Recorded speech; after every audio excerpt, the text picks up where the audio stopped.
Hello again, folks. Today we're going to be doing, I'm trying to point that at now, section 7.4, right, which of these two systems is the U.S. customary system. Right. It's officially called dimensional analysis and conversion from and to and from the metric system. So what does that mean? It means we're going to be converting units that are of this type. Right, the U.S. customary system, otherwise known as the imperial system, because this is what any colony of the former British Empire would have been encouraged to use. Anyhow, what we will do eventually is convert back and forth between these two systems, right? And it is basically the identical process, right, of conversion, just using a different conversion factor. Right.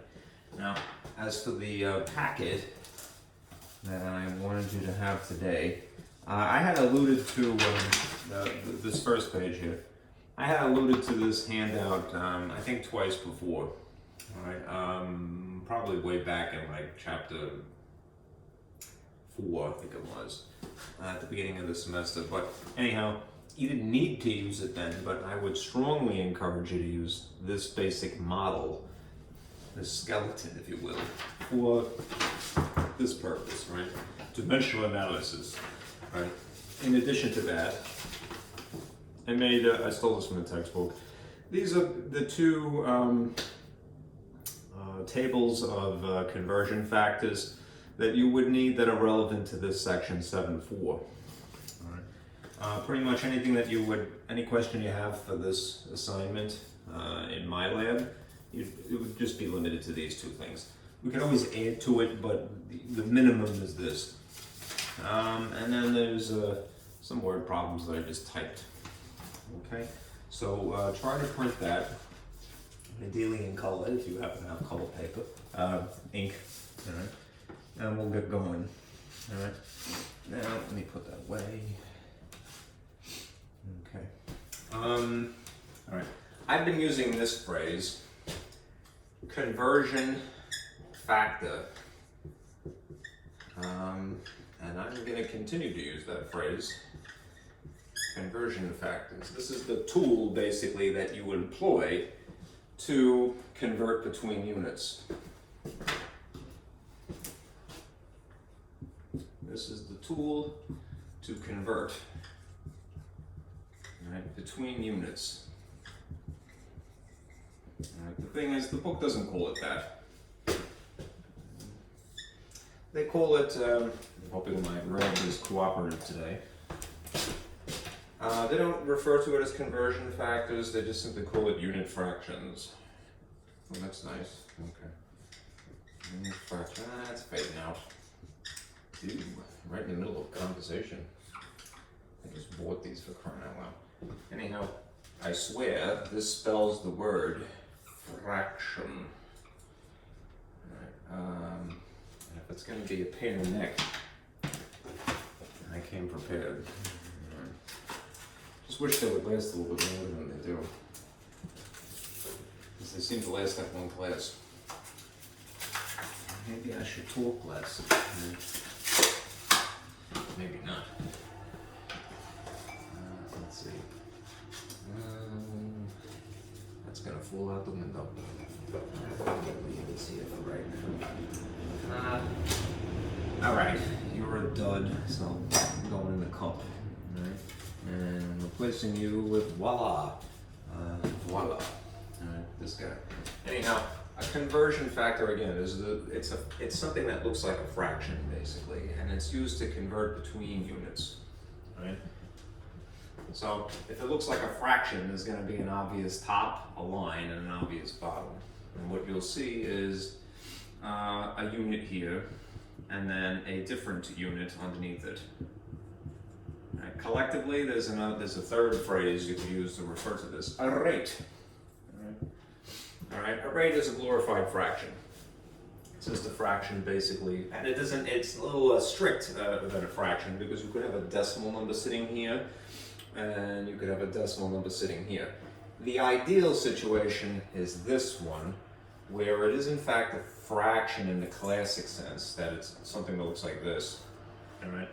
Just a non-decimal sitting above the line and a non-decimal below the line, all right? But with units as well. And if it's a unit fraction, it actually would be, well, it could be any two figures really, all right? But ideally, I would say you would have 1 as a denominator, all right? This does not have to be the case, but it would be more close to the idea of a unit, all right? Like a unit rate, all right? Anyhow, don't obsess over that. What I will mention is this phrase as well, dimensional analysis.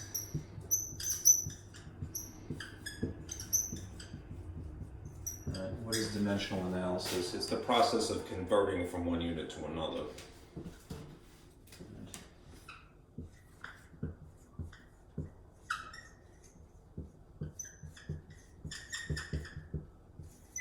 Unit conversion. Okay, sounds very sophisticated. Sounds more important than it is to simply refer to it as, not simply, all right, dimensional analysis. All right, next time you have the opportunity, right, you want to impress your friends, right? Go, what are you doing? Make a lot of noise. What are you doing? I'm performing dimensional analysis. It's like that was an old George Carlin joke, actually. Like he had knocking sounds. You're like, what are you doing? Washing the dishes. All right. Anyhow, this is the process, and then later we'll be converting between these two. All right. Just be aware of this phrase: unit fraction and dimensional analysis.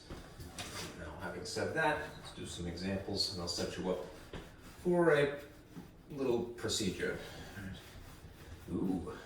See that this blue is going to be trouble today too. Alright. Yep, it's extra tenacious. So looks like we're going to have to ditch that. Alright. You fellas are going to spend a hard time in the cup. And the green here. And I'll just stick with this. And I'll keep these old markers as a last resort. This is the skeleton. I can't really take credit for this, but I am sort of proud of this because I like to use it a lot, and I've tried to make it as simplistic as possible. Basically, you're going to be given something, so I will take credit for that label at least. And you're going to multiply by a conversion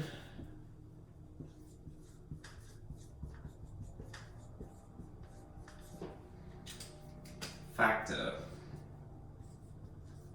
right, which this is again this is the part I will take credit for. The idea of trying to explain something as being a fraction by writing it like this.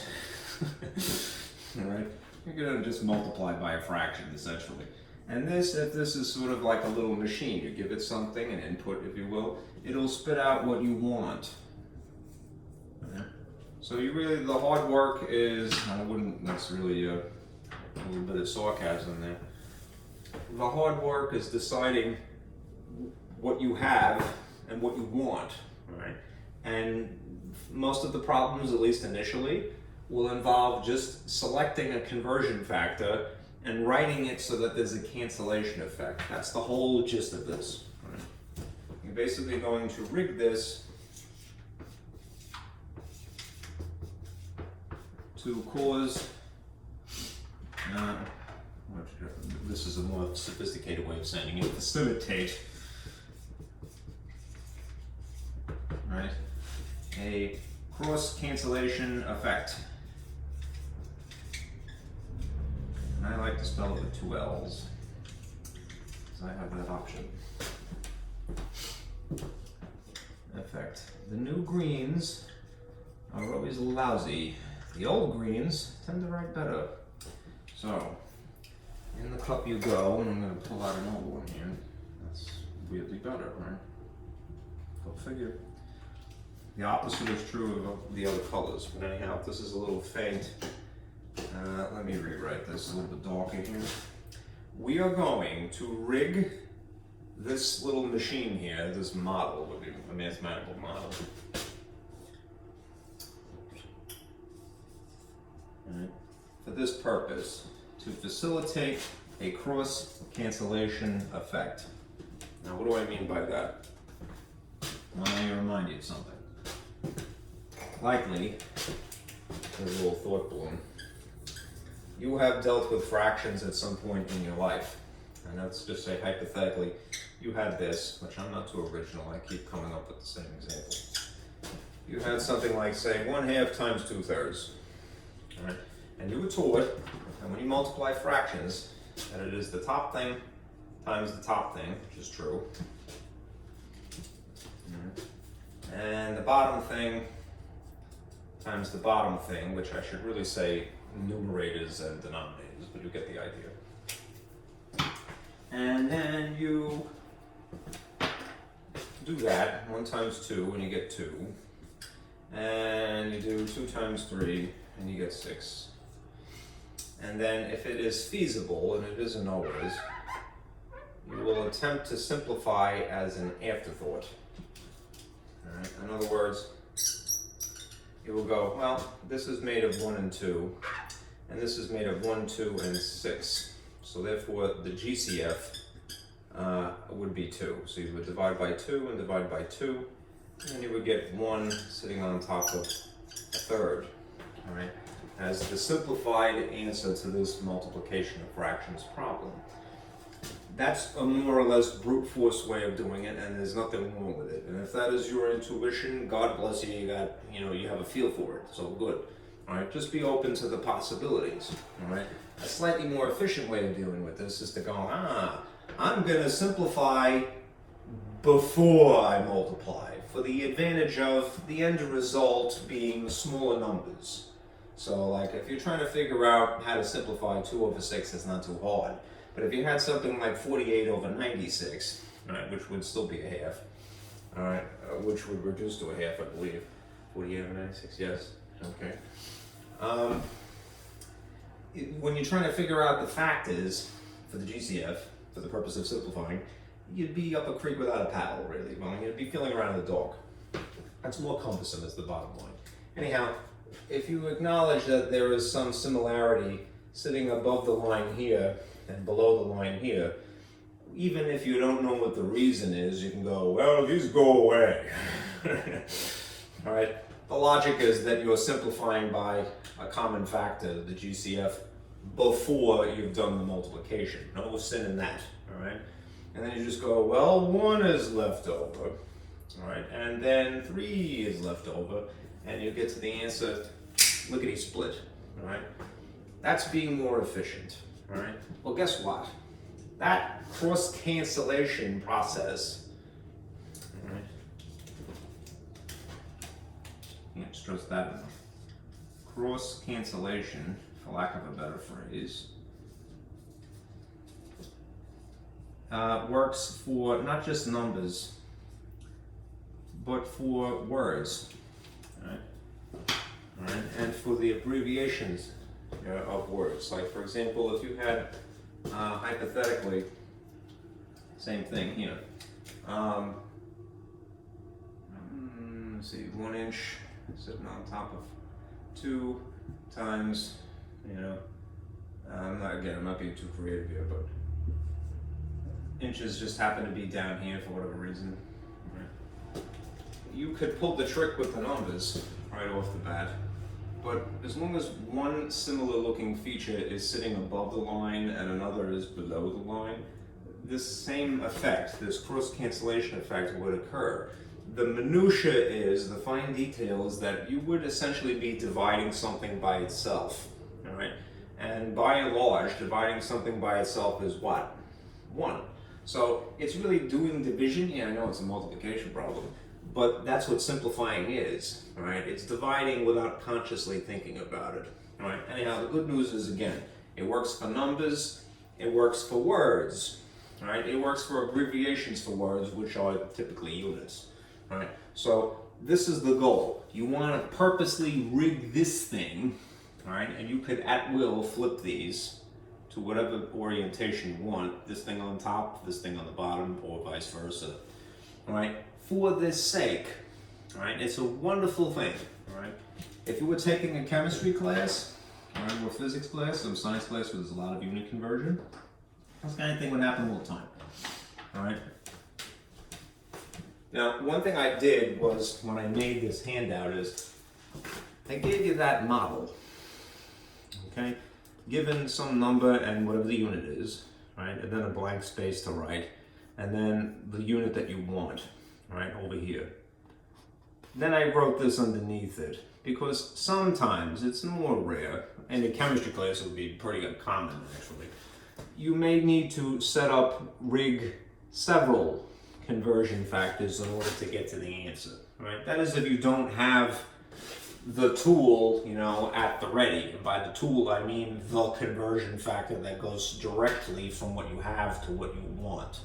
That doesn't always exist. Sometimes you have to go through several steps, but you would just rig them up like a fraction sitting next to a fraction, sitting next to a fraction, and so forth. Okay?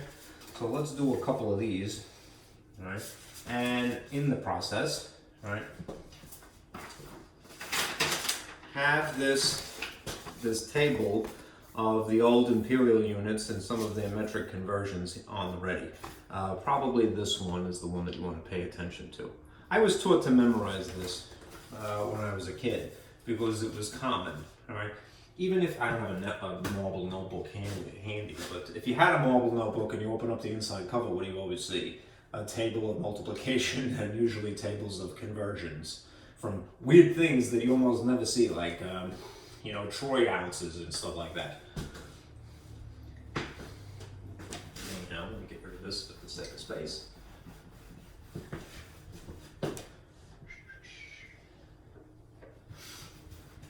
Green, you're gonna be trouble, aren't you?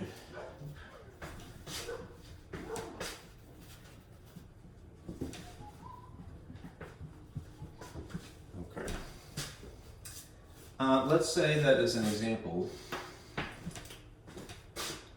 so we have a model established, that we're gonna convert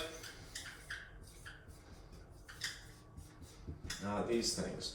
We're going to convert 26 ounces, which I will spell out as it would be, I believe in, this is at least the American spelling, not necessarily the correct one, all right, to pounds.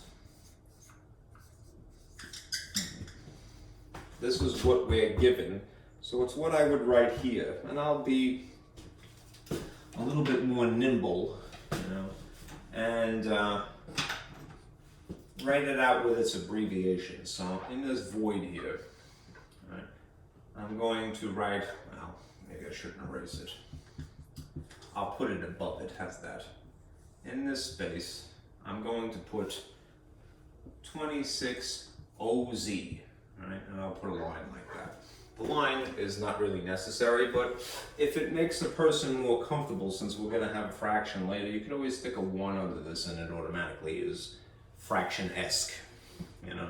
If it were a decimal up top, like 2.6 or 26 point something, it's not technically a fraction, it's a ratio. A fraction is a more strict form of a ratio. Anyhow, the thing that I'm going to put adjacent is something that, again, is going to strategically cause a cancellation effect. But before we get there, let's decide what is the unit that I want to convert to.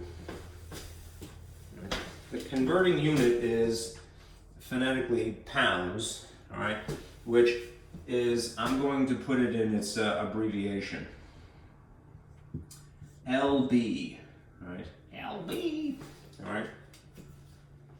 LB is an abbreviation for Latin, all right, which again, a lot of the customary system is borrowed from, well, I would say most of the customary system is borrowed from the imperial system, which is the British system from, you know, tradition, which itself borrowed largely from the Roman Empire, right? This is basically how history works, right? some British Empire comes along, conquers some people, and then lends their units to them. Spitting, I'm sorry.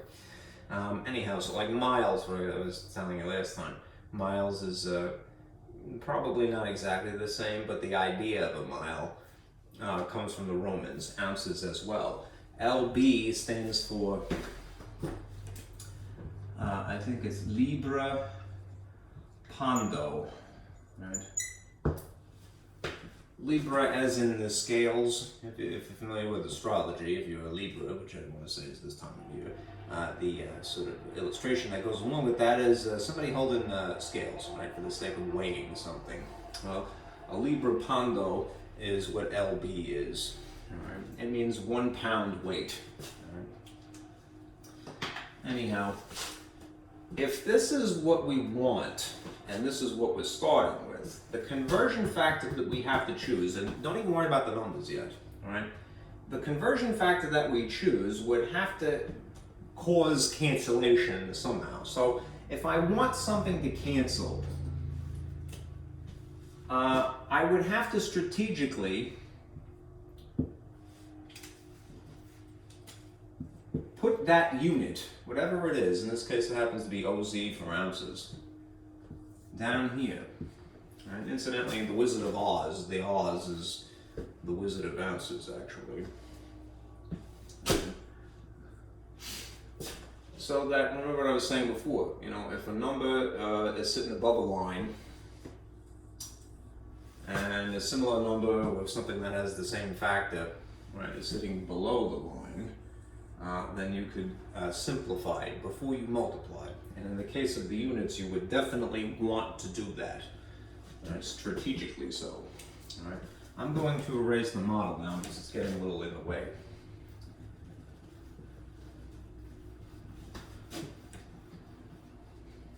Anyhow, we have, if you look at this paper, and I'm not going to tell you what it is just yet, but if you have this sheet here, you know, it's probably this box.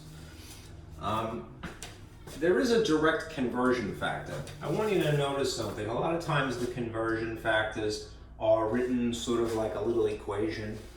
So it's a little thought balloon here. You might see something that looks like this. 1 pound is equal to 16 ounces. Something like that. It's written in the style of an equation.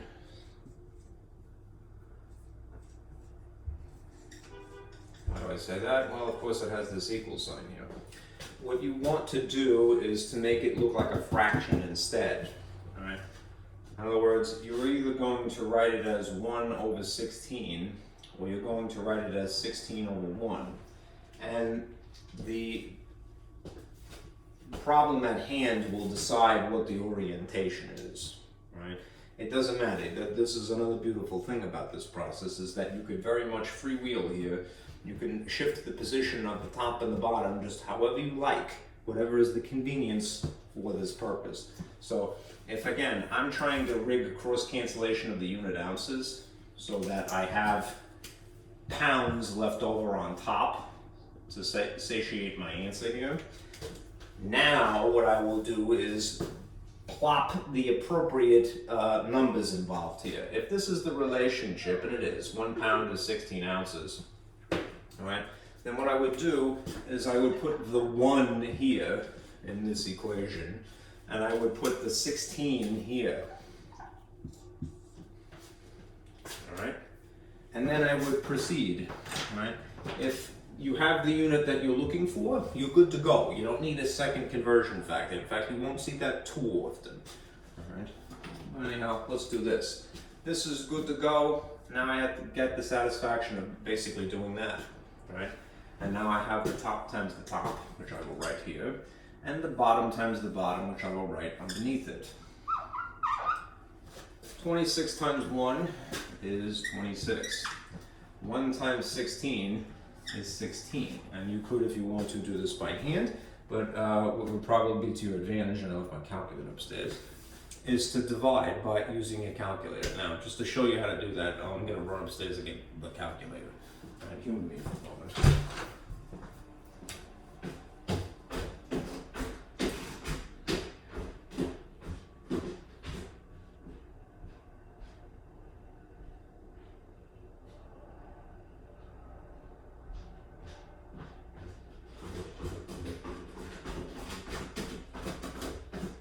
Here is the type that you were more or less expected to have, right? The TI 30X2S, whatever it is. All right, anyhow, once you've gotten it to the point of telling you, or just something that needs to be divided, go ahead and use your calculator, not here to reinvent the wheel. So you have 26 divided by 16, and that would be the appropriate orientation, because 26 is on top. You write that first, you type it first, all right, enter, then division, and then 16, all right, and then you hit enter. Right, and then you see your answer, 1.652. No, it is 25, sorry. Reading it backwards. Okay. Where did I get this information again? From here. Right. Let's look for it. Right. 1 pound, 16 ounces. Yes, it's in the style of an equation. You're just going to take these two opposing sides of the equal sign and disguise them to look like a fraction. Right, either oriented like this or oriented like this. And now the answer here is this, 1.625 pounds. LB. There used to be a toy years ago called Teddy Ruxpin. It was a teddy bear.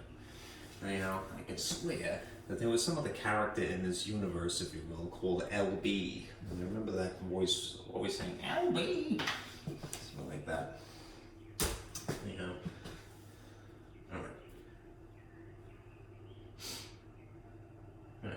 Alright. Let me go to one of the word problems. This is kind of interesting.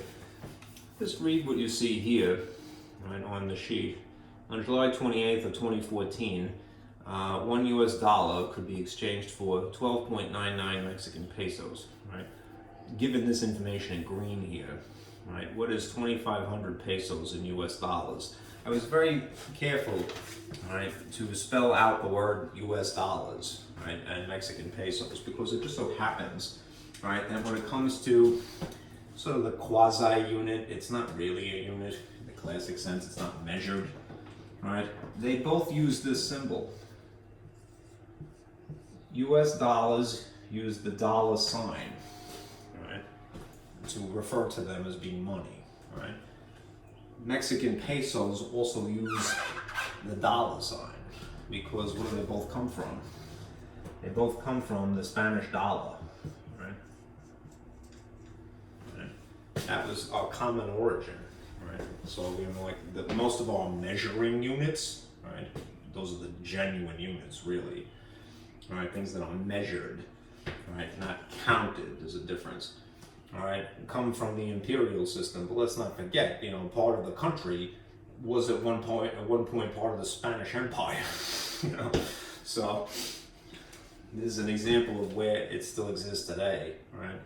The Spanish dollar is the origin of this symbol. Isn't it great being a colony, America? Sure. That's not set a bad example either. Okay.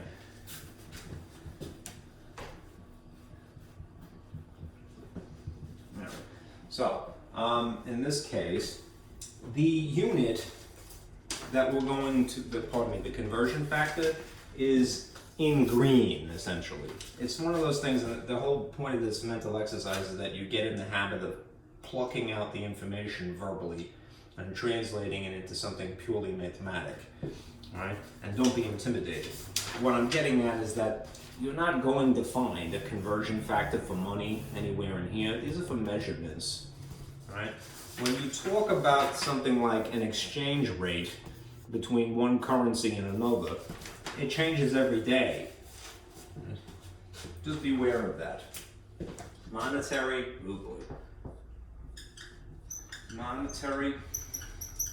exchange rates Remember, rate is a glorified fraction, top and a bottom. Change daily. That's why they put the date on it. Well, I stole this question out of the textbook. The reason why they put the date of July 28, 2014 is because that's just what it happened to be on that particular day. All right, anyhow, I'm going to duplicate what it says. All right, $1 US. All right, could be exchanged for. Let's reduce that to is. All right, 12.99 Mexican pesos.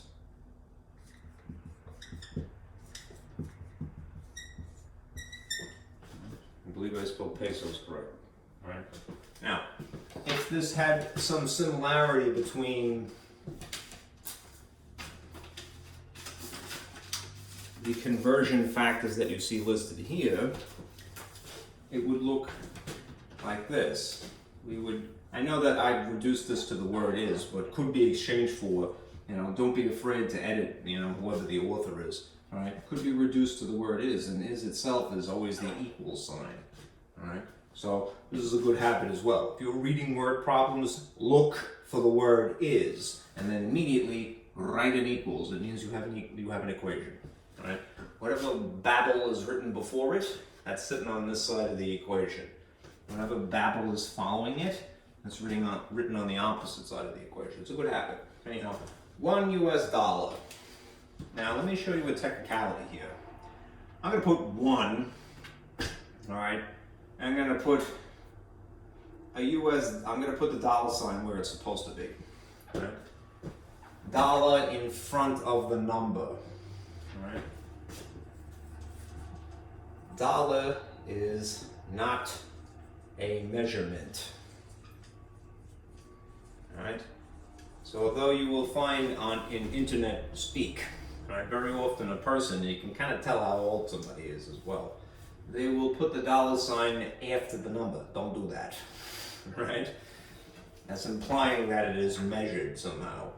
I know that you may think of measuring and counting as the same thing, but they're not. And here's the difference. Counting, all right, is vague, right? Measuring requires a device, all right? It involves some kind of a ruler or something to say if you wanted to measure the length of something. And the measurement could be a good measurement, could be a better measurement, right? It depends on how precise the device is. Anyhow, counting is not precise, really, all right? When you go around counting people, all right, you don't start weighing their souls to see if they're a person, right? Or by their height. You don't go, hey, that 6'5" person over there, they're a whole person. So anyone who's shorter than them, not a whole person. All right, that's messed up, all right, first of all, but that would be involving an actual measurement, all right? Normally a person would go 1, 2, 2 people, whatever their height is, whatever their weight is, whatever, they have a soul, So let's stick with that. Anyhow, you should, in theory, put a dollar sign in front of something. When you have a Mexican peso here, right? Because it uses the same unit, it would look like this: 12.99. All right. $1 US, and I put it in blue, right, is equivalent to 12.99 Mexican pesos. All right. Anyhow, because of the similarity in this quasi-unit symbol that we have for dollars, it might just be better to write it like so, right? In this case, right? 1 US, right, is equal to 12.99 mex.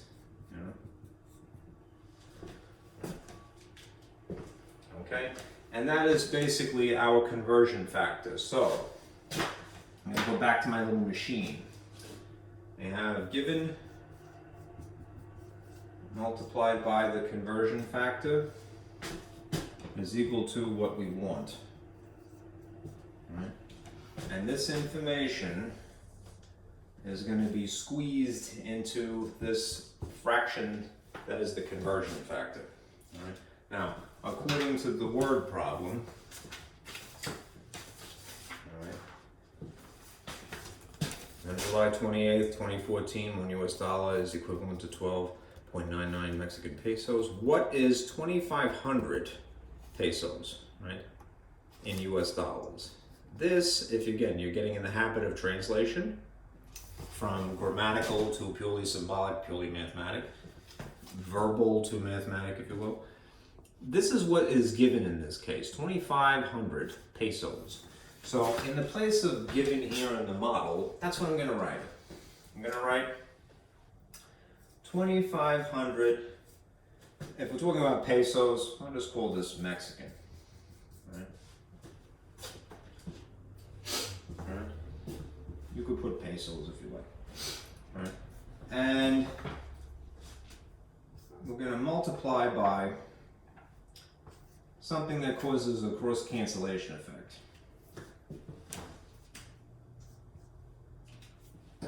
If 2,500 is what I'm given and US dollars is what I want,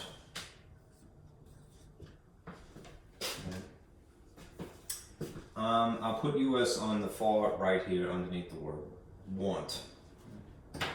Alright. Now, when I'm inserting this information from its sort of equation style of writing to its sort of fraction-esque style of writing, I'm going to make sure that the canceled unit is on the bottom so that it's diagonal.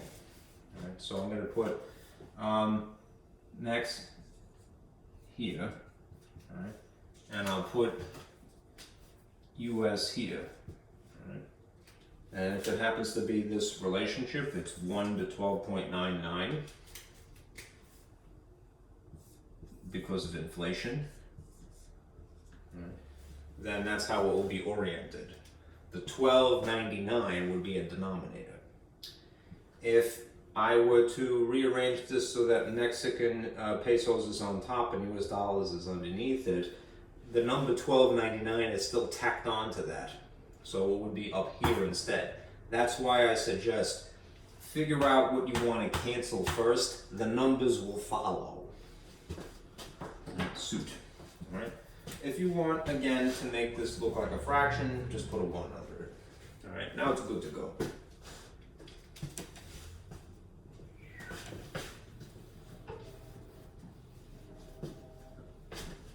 Okay, so this unit cancels this unit, and you're left with the one that you want. As for the numbers involved here, it would be 2,500 times 1, which is 2,500. And 1 times 12.99, which would be a denominator, and you would enter these into your calculator. Let's do that real quick. So you would have, let's see, 2500 division symbol, 12.99. Make sure that I typed that correct. Looks like I did. Okay. Equals, and there you have it. 192 looks like, yes, 0.5, whatever you want to round it to. We're not getting into significant digits right there. So this is about 100, well, since we're talking about money, this is another story. Here's what the calculator gave us the 3 decimal places. Right. 192.455, and there's some extra digits after that. Looks like it's irrational. It might be a repeater, we'll see.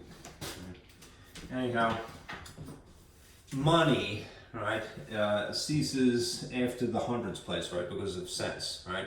This is another thing. Cents is the way that we refer to 100th of a dollar, right, in the United States, but they both come from, you know, again, the Spanish dollars, so I'm going to say that that was in English. Centavos. Centavos is the equivalent, right, in pesos, right? It's the same idea, 100th. All right. Anyhow, that would be where the 5 here is sitting, right? That would be cents because that's a penny, right?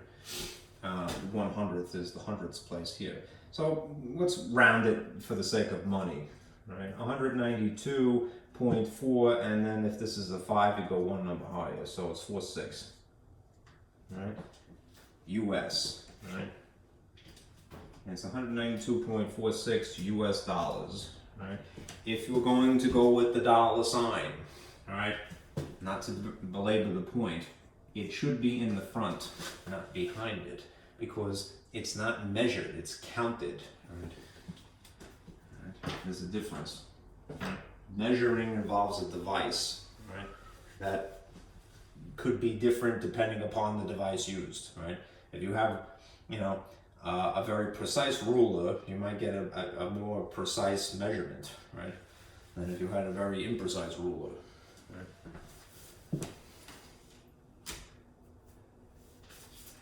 I should rephrase that. If you have a very precise ruler, you'll have a more accurate measurement. Accurate means how close it is to the actual length of something, say, for example.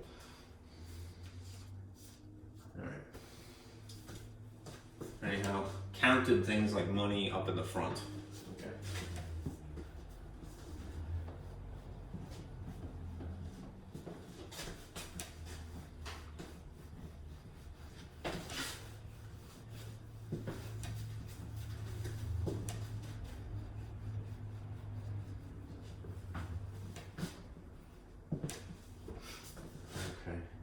Alright, let's do some more stuff. Sorry for the noise. Alright. This is two things that would be converted at the same time. Not a word problem per se, but you'll see what I mean in a moment. Let's say that we were going to convert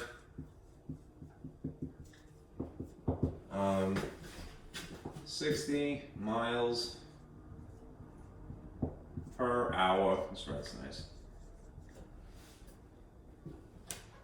To feet per second.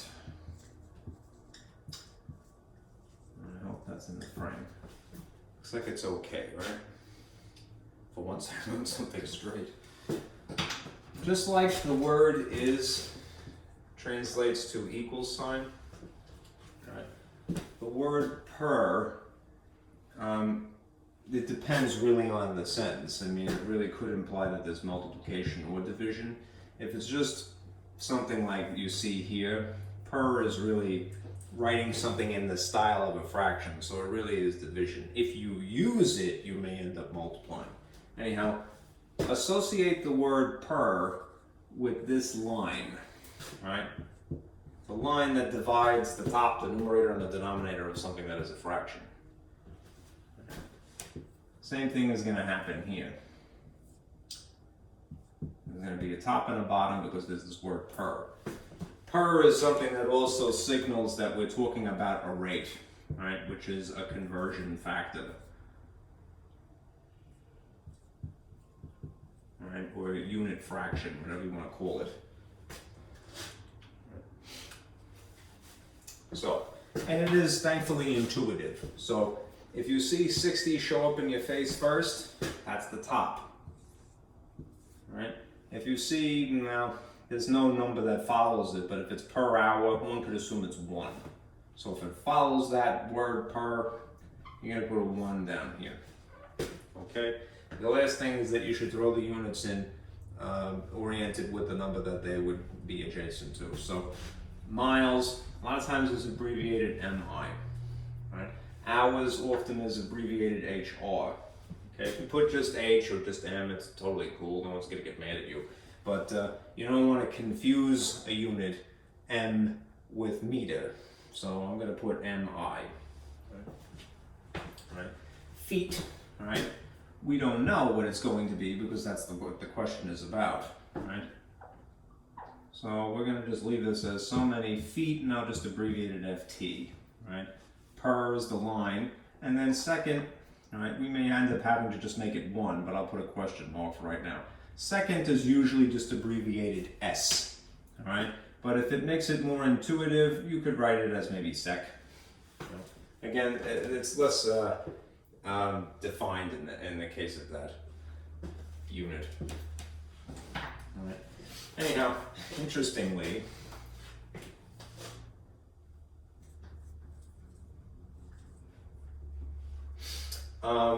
when you think of street signs, right, a lot of times they write them as MPH, right? In the United States, we use miles still. So we have MPH, right, on the sign. But in math world, it would be this, 60 MI line H instead. Okay, now let's go back to the model. Here's what's given. And then what we want, and I'm going to very strategically leave a void here. And then a conversion factor.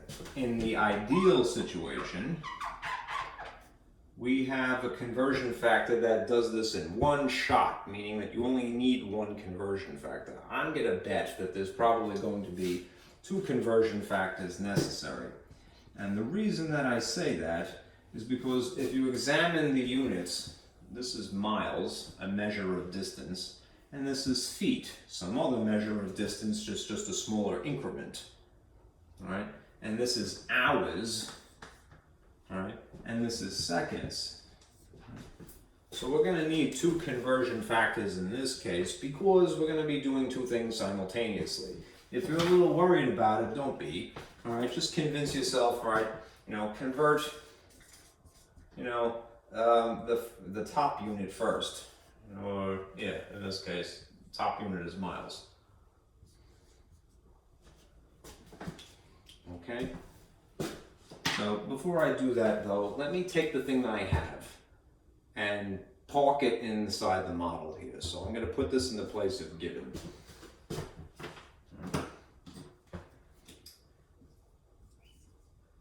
60 miles. If you like to spell it out, go ahead. Per 1 hour. All right. And now adjacent to it, the conversion factors, the unit fractions, whatever you like to call them. And if I just consider that, if I just wanted to convert miles into what's on the end here, so many feet per so many seconds. All right. If this is what I'm given and this is what I want, I need some conversion factor immediately. Then I'm going to strategically arrange the parts so that that unites these 2 units, right? And cancels out the one I don't want anymore. So if miles is what has to go away, then I'm going to put miles here on the bottom. Right. And if feet is what I want, I'm going to put feet up here. Pretty much you can say for sure that what you want is on top. Just get rid of this for the sake of space. Less distraction. Okay, so you probably do have this information, right? I happen to have it memorized because I was beaten as a child. You must memorize this archaic system. We were taught that 1 mile, it's not bad to memorize things of course, but 1 mile is 5,280 feet. Right. And if that's a little bit faint, and I'll check the camera in a minute, I'll rewrite it. Right. And that 1 mile, if I had yards, is 1,760 yards. Right. Why? I guess local pride, and by local I mean the country. Right? It's also practical. If you live here, one would need to know something like this, right? But it's funny about this, right? I'll write it a little darker. 5,280 is kind of an arbitrary number. Why? Right? Why that number? I'm going to go ahead and guess that it probably was the distance exactly between 2 important places at one point in history, but I don't know for sure. That's just me speculating.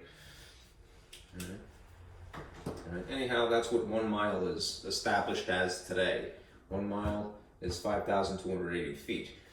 If you don't happen to know that information, again, you could always look it up in the back of your marble notebook, but it is very likely written here.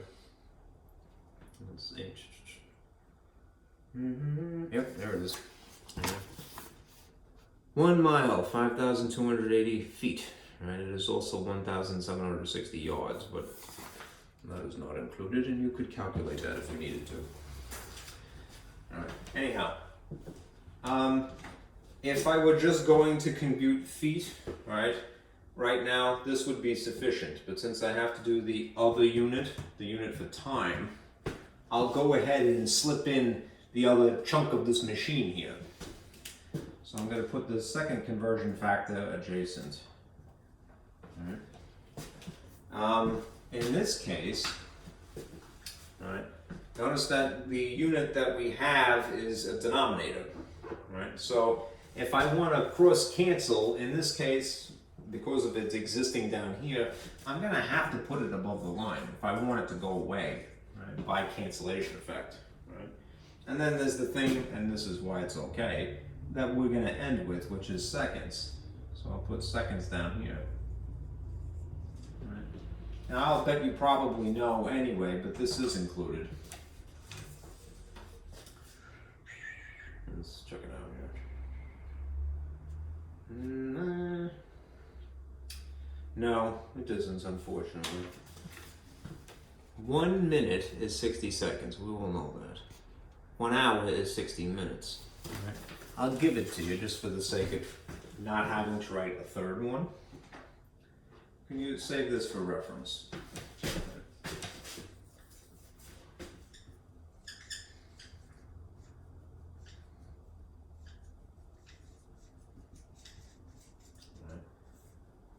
1 hour is 3,600 seconds. How did I get that? Because if 1 minute is 1/60th of an hour, right? Then you would have to do 60 times 60, right? And 60 times 60 is 3,600, right? So although this is not on the sheet, this unit conversion factor, right, exists, right? So because I'm running out of board space, and I don't want to have to write a third conversion factor if I can avoid it, right, I'm going to go ahead and give you that for reference, okay? All right, you have to trust yourself, of course. You could totally figure that out if you needed to, right? But it helps to have it on hand. It's like having power tools instead of just regular hand tools. Right. So 1 hour is 3,600 seconds. Right? This machine is good to go. All right, it's good to go in terms of its cancellation effects. That's kind of the joy of doing this. If you take the time to very strategically arrange something so that it gives you what you want, then you can go, yeah, you could go through the whole thing, you know, like your fencing, all right? Touche, you know. So here, miles is canceled by miles down here, right? Hour is canceled by hour over here. You might worry that there's a space in between them. Don't worry about that. This is a multiplication problem, all right? So it's totally cool to cross things that are far away from each other, even if they're separated by something in between, right? The bottom line is that one of them is above and one of them is below this line. Right? Something of a pun intended there. Look at the unit that's left over. The one that didn't get canceled. Feet on top, which is where you want it. That was what the question said. And seconds on the bottom. Right? So this is great. Right. Now, you probably have to do the multiplication in several steps, right? Well, let me show you. I need the space, so I'm going to just move this. If you want to, right, you could figure it out intermittently, but I would be a little precautious at this point. Just say top times top times top. So you have 60 times 5,280 times 1. What is anything times 1? That thing. So realistically, it's 60 times 5,280. And it's already rigged for feet. Right. And then it's 1 times 1 times 3,600. Right. Which is 3,600 seconds. Right. Let us do this. Let us figure out what the top items are. And then if necessary, with our calculator, use parentheses. It's probably not going to be necessary, but then hit divide and then 3600 afterwards. Here's what I mean. Right. Clear. Right. If you have two items on the top, right, you might get away with it in this case, but I would be a little precautious. Use these parentheses to isolate. This is the top. Let's see if that's more visible there. All right. So I don't have a fingertip. I'm sorry. All right. That's why my finger is pointy. Not to be gross. Let's see. Here's 60. All right. And you hit times. And I hit 5280. Okay. It is probably overkill, but it is better to be precautious when you're doing a calculation. So just in case the calculator gets confused by the order of operations, we will program it so that it won't have a problem. That's what the parentheses are for. It's saying that this is the top. All right. Let's see if I typed it right. That's good. I hit division, which is the / on this model calculator. And then hit 3600 underneath it. So you have 3600. It is noon. For whom the bell tolls. 88. 88 miles per hour. Okay. So that's what this ends up being. What is 60 miles per hour in feet per second? I shouldn't say miles per hour. It's 88 feet per 1 second. Okay. According to our calculations, right? Which are always correct, right? It's better to have somebody check your work, right? Me included.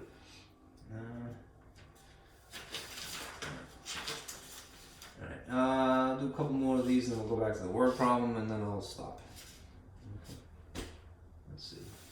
Alright, you kind of get, I suspect at least, you start, if you've done a couple of these with me, I would bet that you're probably going, okay, I see a pattern forming here.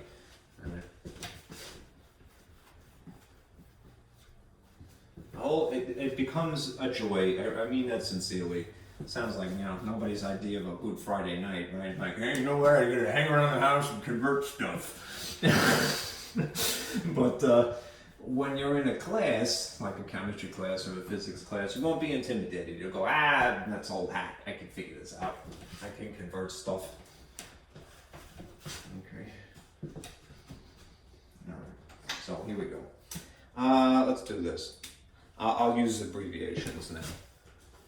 All right, let me see if I can get that a little bit more visible to myself from far away. All right. Example. All right. Let's say that we had 353,000 pounds LB. LB is equal to so many kilograms. All right. Now what we're doing in an instance like this is we're converting between the imperial system and the metric system. So there are conversion factors. They're never going to be perfect. All right. Here's what I mean by that. Because you're converting from two different systems, there's going to be some loss in translation. It's just natural. Let me point to something really quickly. All right. On this sheet, you'll see it is sort of spread across this table, down this table. I'm sorry for the sun bleeding through. 1 inch is equal to 2.54 centimeters. This is very useful, all right? If you wanted to convert between inches and centimeters directly, you can go ahead and do that. The bottom line is this, though. Because they're converting from one system to a different system, there is, again, going to be some loss in translation. Somebody somewhere, even when they were establishing a table, rounded something. And they involve measurements. So measurements are, again, they're dependent upon the person doing the job of measuring and how precise the increments are. So they're never going to be perfect. Not to really digress, but I want to share some thought I had with you. When you buy clothing, you may have noticed that even across the same brand of clothes, let's say you want to go buy pants or something like that, and you know what your waist size is and you know what your length size is. The same pair of pants, same company, can have two things that one is a little tight and the one is a little loose. Why? Because a measurement was involved.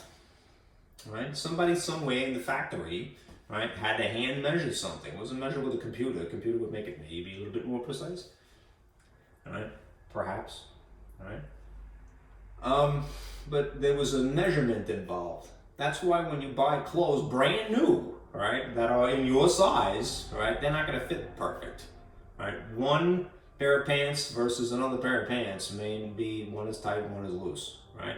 What compounds the problem is if the article of clothing were made in a country that uses something that's not the imperial system, right? They would have to convert. So again, there is going to be some rounding in the process. Right, just a thought. Anyhow, don't feel bad if your clothes don't fit. It isn't necessarily your fault, truly. You know, even in the same brand, there'll be some lack of consistency.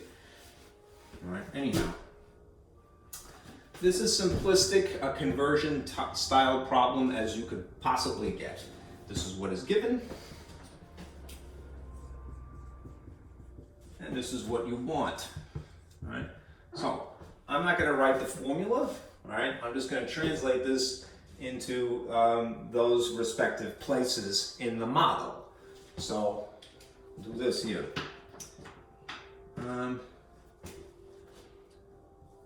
353,00 times a certain conversion factor, ideally, is equal to so many kilograms. I should put the units in here too. I'm going to use kg for kilograms because that is the appropriate abbreviation, and I'm going to use lb for pounds. All right. Now again, if we want to strategically cancel the unit that is given and end up with the unit that we want, then it has to be arranged like so. Here's pounds, and I'm going to put pounds on the denominator. And I'm going to put kilograms above the line. And then I'm going to seek out from my reference, right, what is the relationship that directly converts from one to the other. Right? I got to pick out the tool. Right? So here we go. Here we go. At the very bottom of this, you see 1 pound is 0.45 kilograms. Okay? So the number 1, since it's 1 pound, would have to be down here because that's what we've established where the unit is.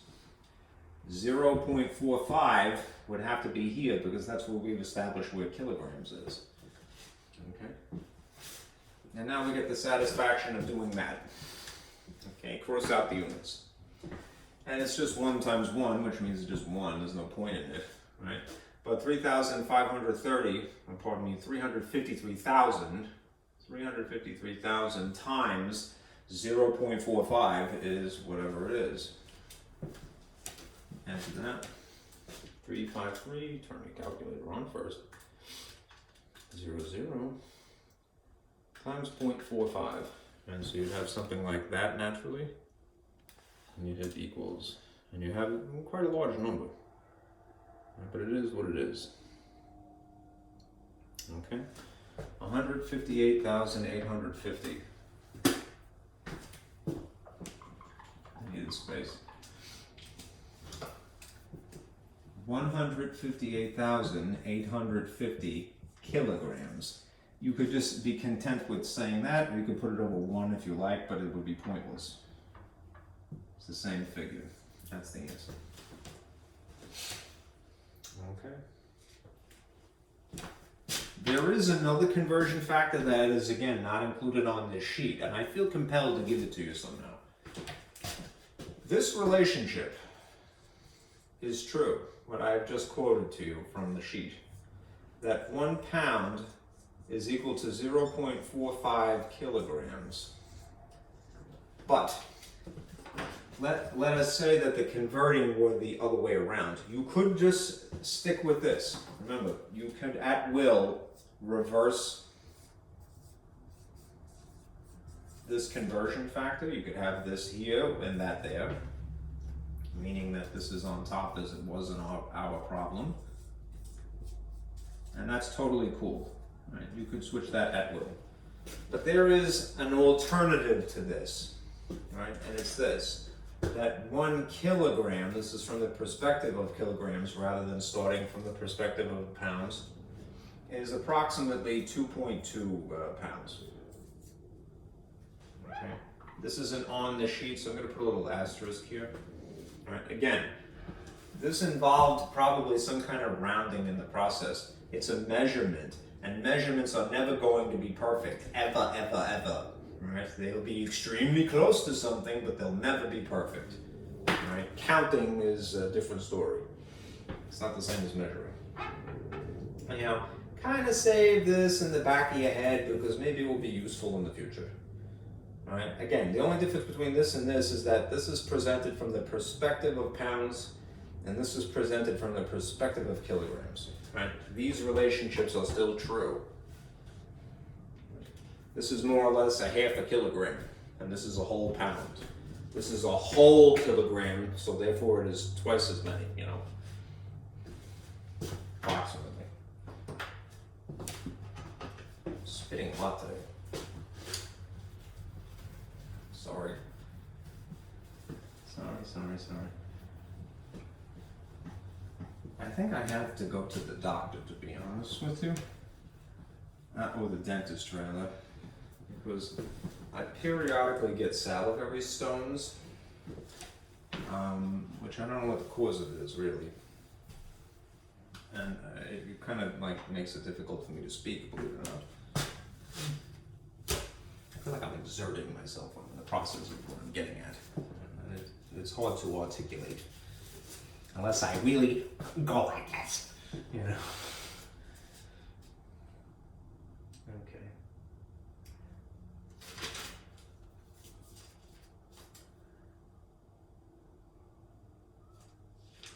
All right, let's do one that is cubic yards into cubic meters. Suppose that you had 700 cubic yards, which would be spelled out like this. And you wanted to convert to so many cubic meters. And again, that is as bare bones a question as you can get. All right? I will nonetheless translate. All right?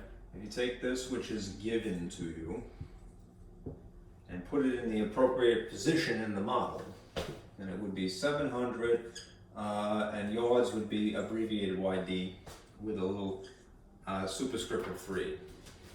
Right. If this is again what you want, cubic meters, well, we're figuring that out, but cubic meters is abbreviated as M cubed, M to the 3rd. Right. Naturally, in between them then would be a conversion factor and an equal sign. If we want to, as long as there is a direct conversion factor, one tool, not several, if this is the unit that we want to get rid of, we're going to strategically write it down here. If this is the unit that we want, then we're going to put it above the line. And now that will basically force our hand. It will decide where the numbers that relate one to the other would be appropriately placed in the machine. And we'll go back to the table again. Let's see. So I'm getting ink everywhere. If you look up here,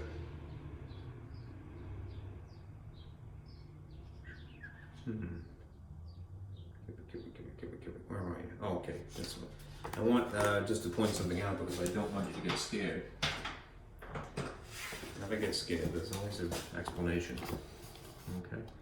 Notice that there is a conversion factor of 1 yard to a standard yard to a meter. That is 1 dimension to 1 dimension. If you go down here, you will notice that we're talking about square yards. In this case, this is an area, right? And there are similarly square meters. There's a different conversion factor. This is 0.9, and this is, looks like 0.8 if I'm reading it backwards. Square yard, 0.8, yep, okay. Even further down the list here, when you get into volumes, we have a conversion factor for cubic yard. Looks like at the bottom there, yep. And a cubic yard, sorry for the blur. is 0.76 cubic meters. So this is the one that is relevant to us. So, if it's from the perspective of yards, it's 1 down here, and then 0.76 up here. Right. Anyhow, we get the satisfaction once again, having rigged it as such to cross cancel the units, and then it's 700 times 0.76, right, which should be 532 cubic meters. Let's verify that. 700 times 0.76 is indeed 532. Cool. All right. I think you get the point.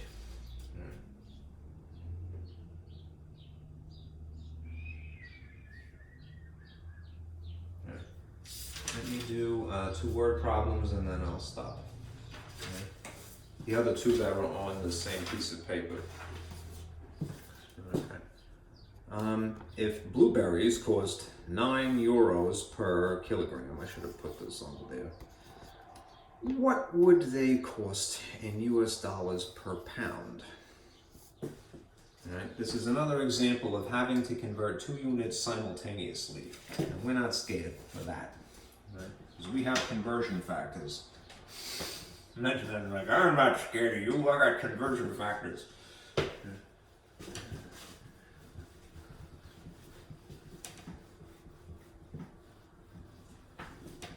Okay, so I'm going to take this second word problem here, which I wish I would have oriented a little bit better.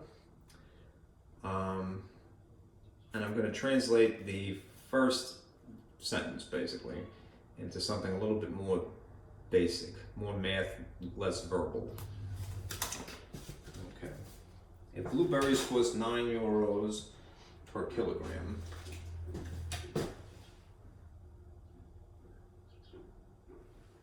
I have 9.00 euros, which is a unit of currency if you're not familiar, per kilogram.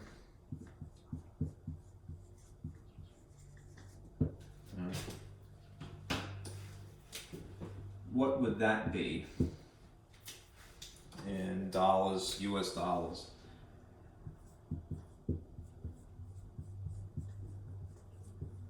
Per pound.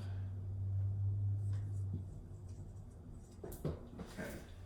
There isn't a direct conversion factor, and we are talking about 2 things that have to change simultaneously. First of all, the money involved, which I'll highlight in green almost intentionally.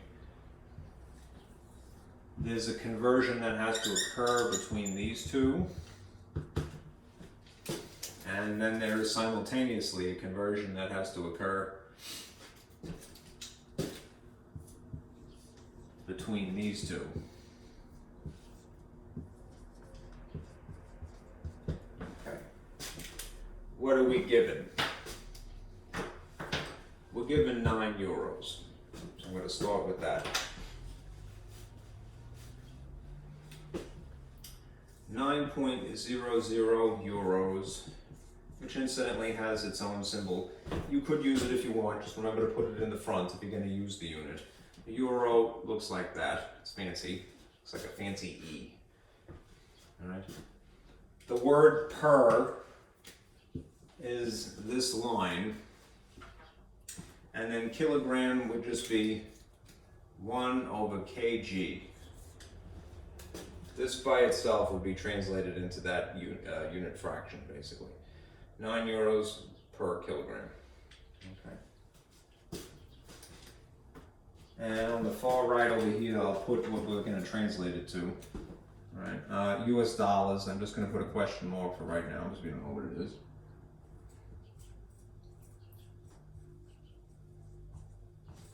Line for per. And then 1 pound would be LB. Okay. This is what we want. This is what's given. Right. And since we're talking about 2 units that have to convert, it's probably going to take at least 2 conversion factors to get from here to there. So we'll start with that. All right. Let's deal with the euro unit first. You may have to hunt for this information because, as I mentioned, the monetary conversions, exchange rates is what they're called, change every day. So let me give you that information. I don't want you to go digging for it right now. All right. I'll put this in a little thought cloud up here. This is just for reference. 1 euro equals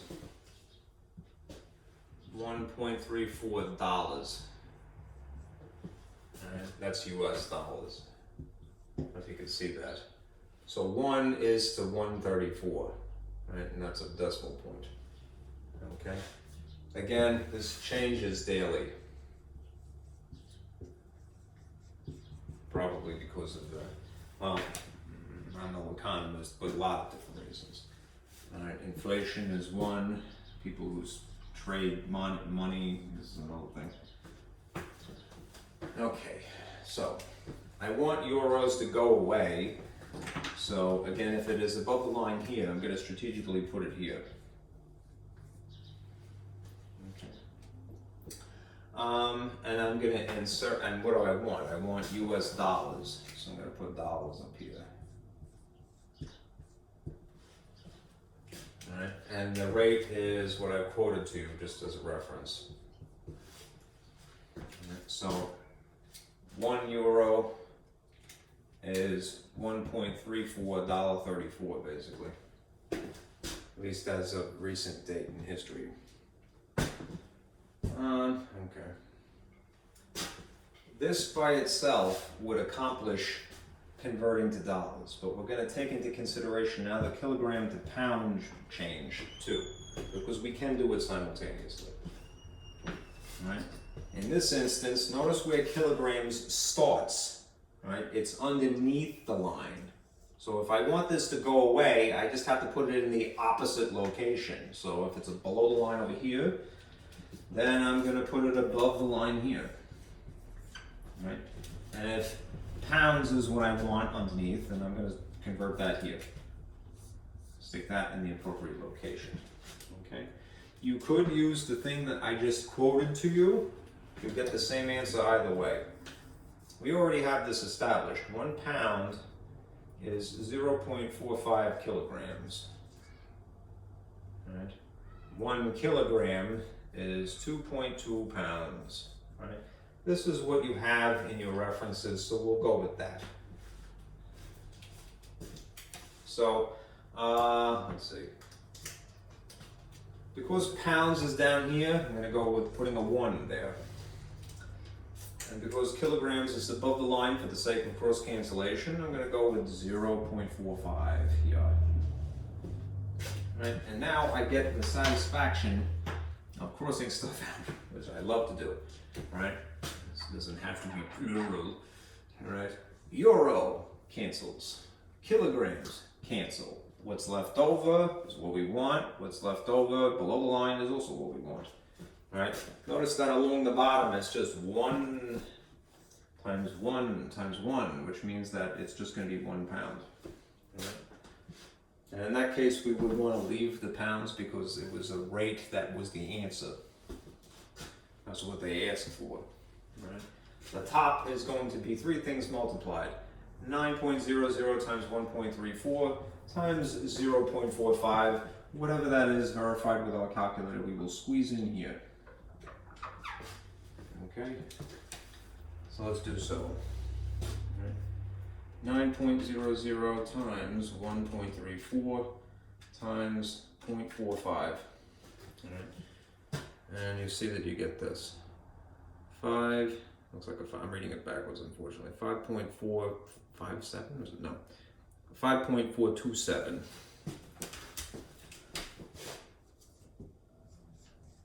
And this is US dollars. Now, if you leave it like that, that is technically correct. This is the answer.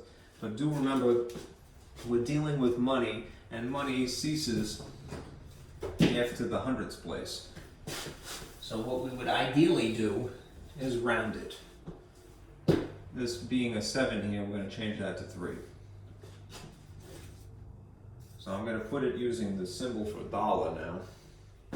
In the front where it appropriately would be, $5.43, right, per pound. That's what blueberries would cost. John, my favorite sweet sort of fruit thing. What's to call them? Berries, right? I think they're technically fruit, right? Alright, one more. And then I'll stop.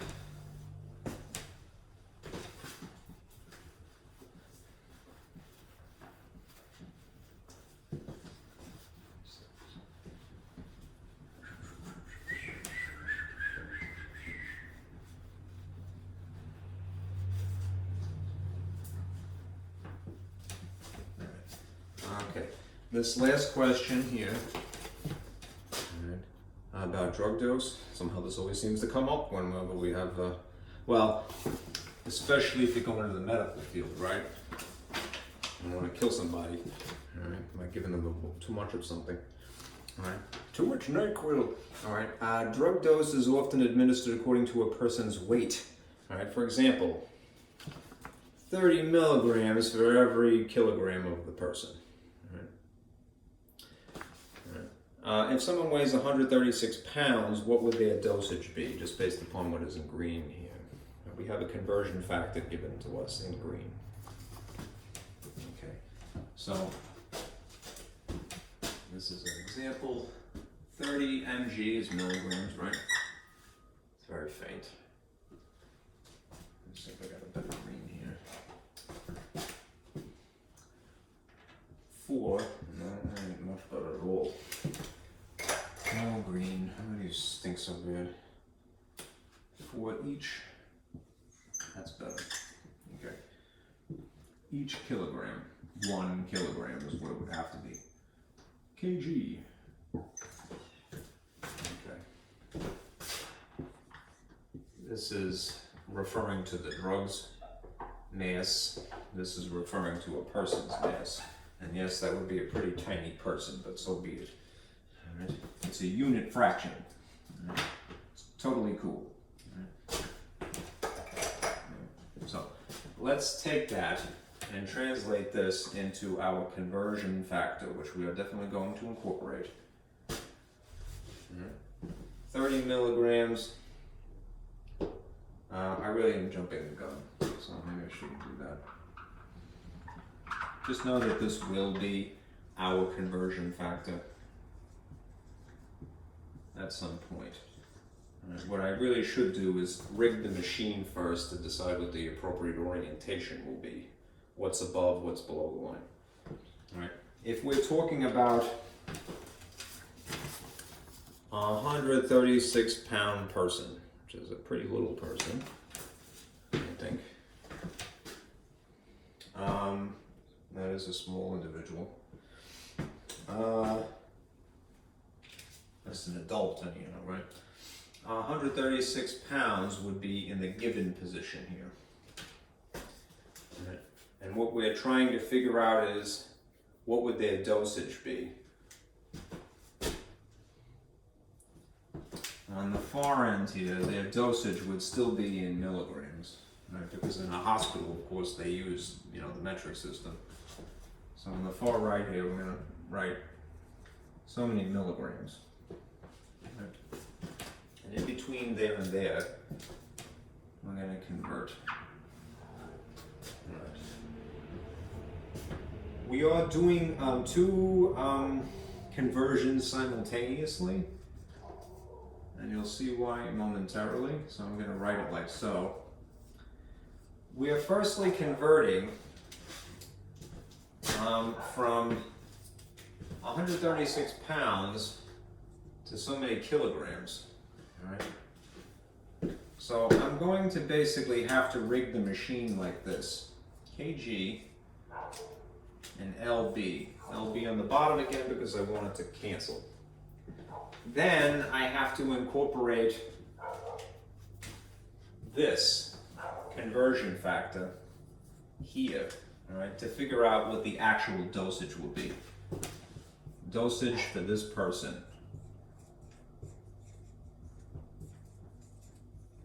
It will be so many milligrams. Right? If eventually I want to knock off even kilograms, then I'm going to put this conversion factor, which mentions it, in here as well. Okay, and mg, I'll put it in green just to distinguish it, is the milligrams. So I'll put that here, just to give it some distinction. I'm going to put mg. Right.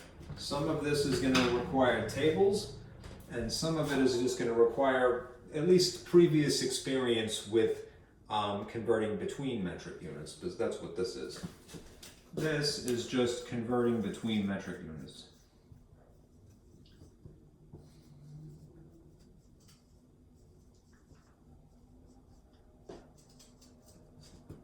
This is basically converting between systems. So we need a table for that. Systems, just between units. Okay.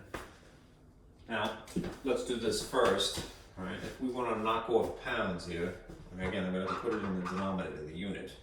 And we have established at this point that 1 pound is 0.45 kilograms. 0.45, sorry for the mess.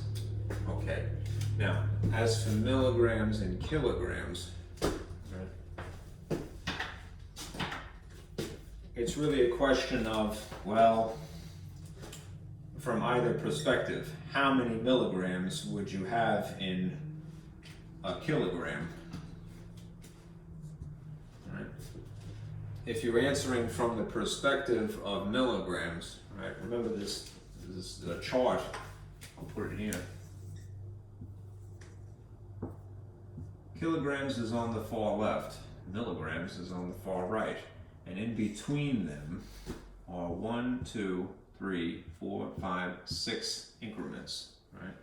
This would be, grams would be right in the middle, right? Decigrams, centigrams would be in between. Decagrams, dag, and hectograms technically would be in between on this side. Now, just because I don't want this arrow to get in the way here, and this arrow up here, right? Think about it as being incremented like so. Right? If we were going to convert from milligrams to hectogram, pardon me, from milligrams to kilograms, from here to here, 1, 2, 3, 4, 5, 6. That would be 6 spaces that we would have to jump. That would be 6 decimal places. What does that mean? Right. I think the diagram that I had given you that was stacked vertically might be to our advantage right now. So I'm going to just draw this very quickly. Gram is here. Right. And milligram is here. And that's deca, and hecto, and kilo is here. These are the 3 things that are relevant, really. And we're starting here. If you're starting here and you're going up, you would move your decimal that way, just like this would indicate, all right? Without having to worry about the math involved. All right? But moving the decimal this direction is dividing. Moving in this direction is multiplying. All right? Now, it's always going to be by powers of 10.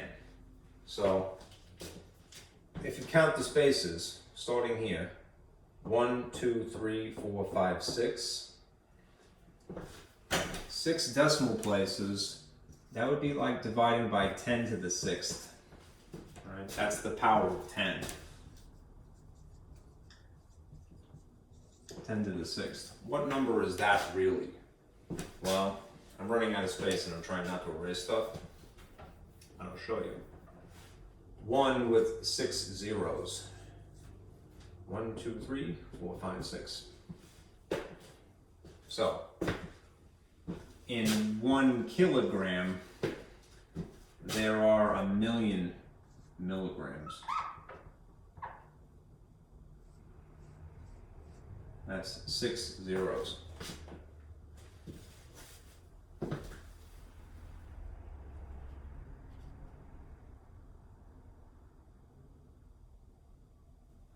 I may be screwing something up here. I'm gonna do.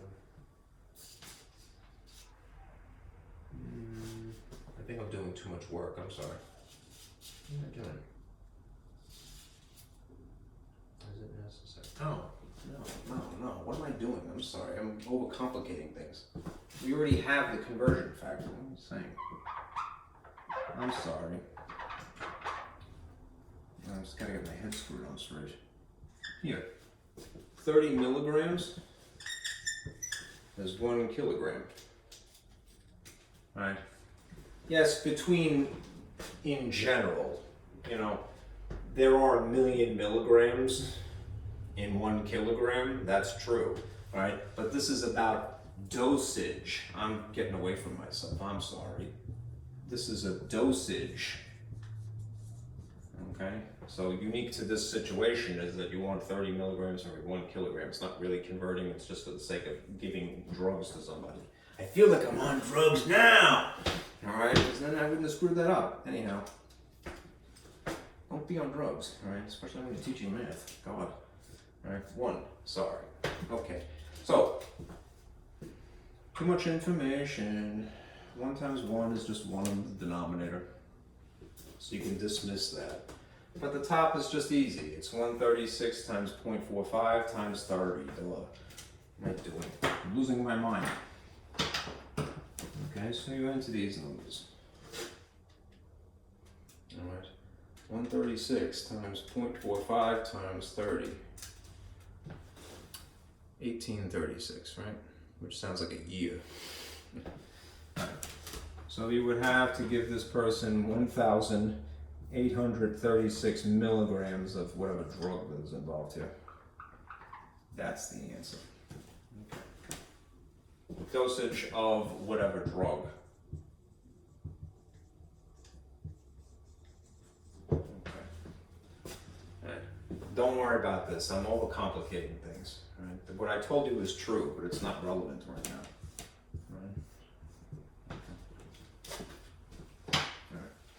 Alright, I think I'll quit while I'm behind now. Anyhow, that's the material that would be covered. Right. So, you just want to work on section 7.4, ideally by Wednesday. Okay? Alright. Be careful out there. Don't take any NyQuil. Like me,